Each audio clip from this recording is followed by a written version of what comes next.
Flying above the rugged peaks of the Owen Stanley Mountains in southeastern New Guinea, United States transport planes keep open an aerial supply line to Australian and American troops now taking the offensive against the Japanese. Native Papuan villagers stand in awe of the giant friendly transports that swoop in dropping food and supplies from the sky. Supplies that take 6 days to come by land, 20 minutes by air.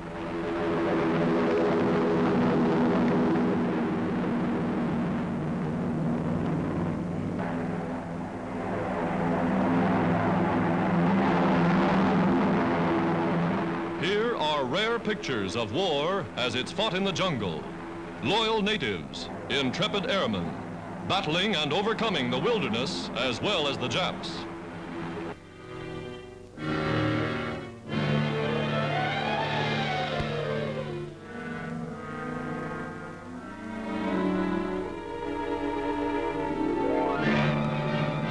A clean rifle may mean life or death in the jungle.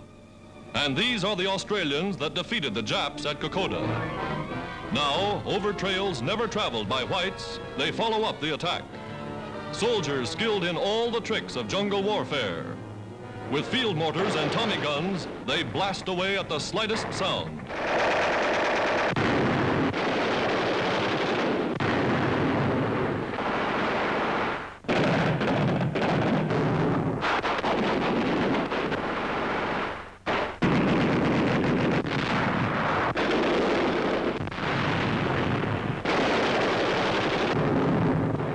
Tired and weary, veterans return from the front for a short and well-earned rest at an advance outpost. The devotion of New Guinea natives to the Allied cause has been a tremendous advantage. Toiling over rough mountain paths, carriers bring back the wounded over a terrain no motor car could ever penetrate. Vividly, dramatically, these scenes bring home a picture of the incredible odds against which the United Nations forces are fighting and winning in the South Pacific.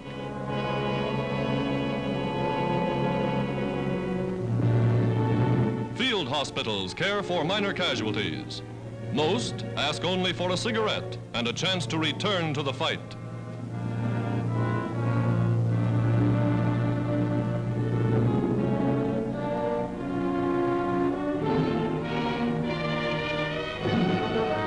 Men under the command of Australia's General Sir Thomas Blamey. Men under the leadership of America's great General Douglas MacArthur. These veterans are among the best fighters in the world. This soldier is thankful he was wearing his tin hat. Here upon Australia's first line of defense, it rains almost constantly. Yet even in the heaviest downpour, they push on through ankle-deep mud.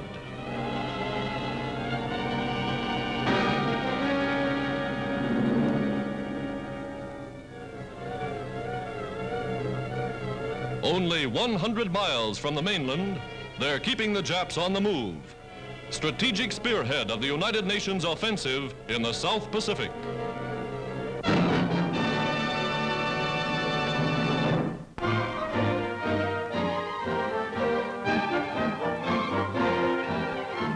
Washington, D.C., the Joint Allied War Council in session. Marshall, U.S. Army Chief of Staff. Arnold, Chief of the Air Forces. Admiral Leahy, second only to President Roosevelt. King directing the Navy. With British and other United Nations warheads, these men lifted the curtain on America's dramatic invasion of North Africa, opening gun in the offensive to drive Hitler from the continent of Europe. The new theater of war, from Suez to Gibraltar, down the Atlantic to Casablanca, Africa's entire Mediterranean coast, Morocco, Tunisia, Libya. From Egypt, British and American planes launched the first phase of a broad and well-timed attack. Relentlessly, bombers blasted supply lines of the Nazi Rommel's veteran Africa Corps.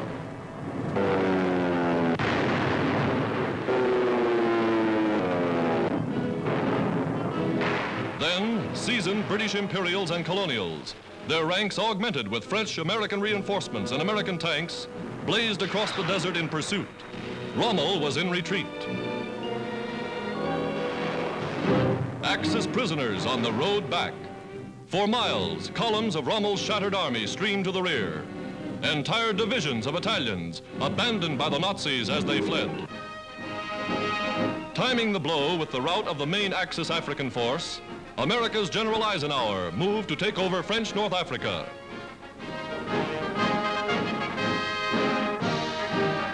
Directing the air arm, Doolittle, leader of United States raids on Tokyo. From the White House, President Roosevelt made history with a momentous announcement, assuring Frenchmen that America is fighting their enemy. His message in French was broadcast by shortwave.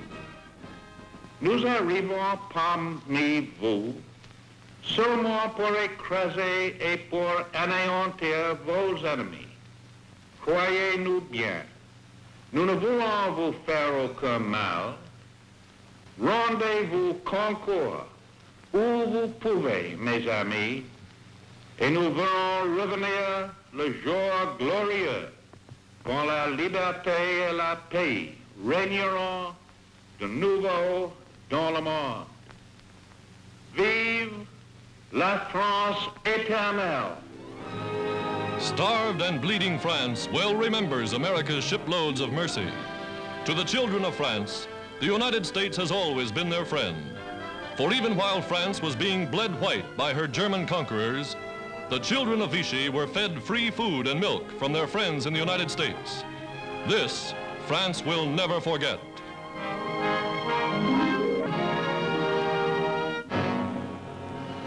From Gibraltar, United Nations rendezvous, came news of America's first great liberating stroke. Nazi Germany noted with grave concern the concentration of a powerful Allied striking force. Then, from across the water, came a convoy of ships such as the world has never seen. Transports and warcraft comprising the greatest amphibious operation in all history. Landings followed a formula Americans have well perfected. Like the Marines in their latest invasion drill, assault boats lead the way.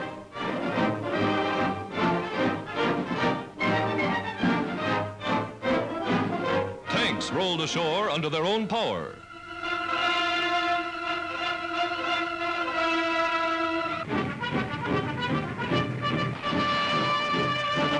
To Americans who had rehearsed it 100 times, the real invasion was just like their drill.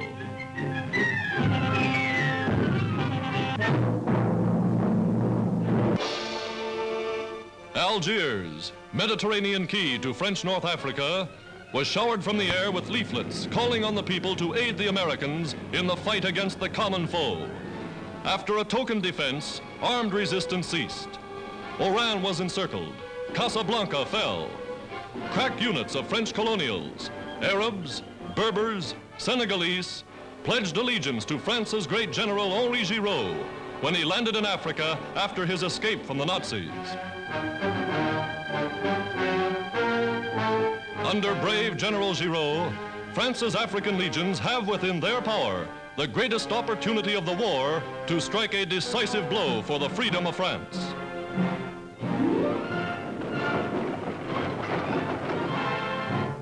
With General Charles de Gaulle, French patriots are fighting at sea, on land, and in the air. He summons his countrymen. Rise, every one of you. Help our allies. The great hour of liberation has come.